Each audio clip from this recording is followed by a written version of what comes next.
Welcome to our channel யாது மறிவும். இன்னைக்கு Mysore fort வார் பத்தி பார்க்க போறோம். So first Mysore war 1767 to 69 பிரிட்டிஷ்க்கும் ஹைதர் அலிக்கும் நடுவுல சண்டை நடந்திருக்கு. இது எப்ப முடிவுக்கு வந்ததுன்னு பார்த்தோம்னா சென்னை உடன்படிக்கை மூலமா முடிவுக்கு வந்திருக்கு. அடுத்ததா செகண்ட் மைசூர் வார் 1780 to 84ல நடந்திருக்கு. பிரிட்டிஷ்க்கும் ஹைதர் அலிக்கும் தான் சண்டை நடந்திருக்கு. ஹைதர் அலி 82ல இறந்துட்டாரு. சோ அவருடைய மகனான திப்பு சுல்தான் இதை கண்டினியூ பண்ணிருக்காரு. இது எப்ப முடிவுக்கு வந்ததுன்னு பார்த்தோம்னா மங்களூர் உடன்படிக்கை மூலமா முடிவுக்கு வந்திருக்கு.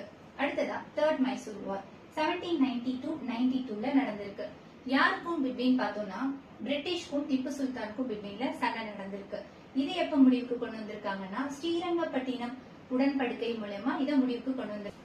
அடுத்ததா ஃபோர்த் வார் 1799ல நடந்திருக்கு. பிரிட்டிஷ்க்கும் திப்பு சுல்தானுக்கும் நடுவில் நடந்திருக்கு. சோ பிரிட்டிஷ் திப்பு சுல்தானை சுட்டு கொண்டுட்டதுனால இந்த வார் இதோட முடிவு பெற்றதுங்க. So thank you for watching.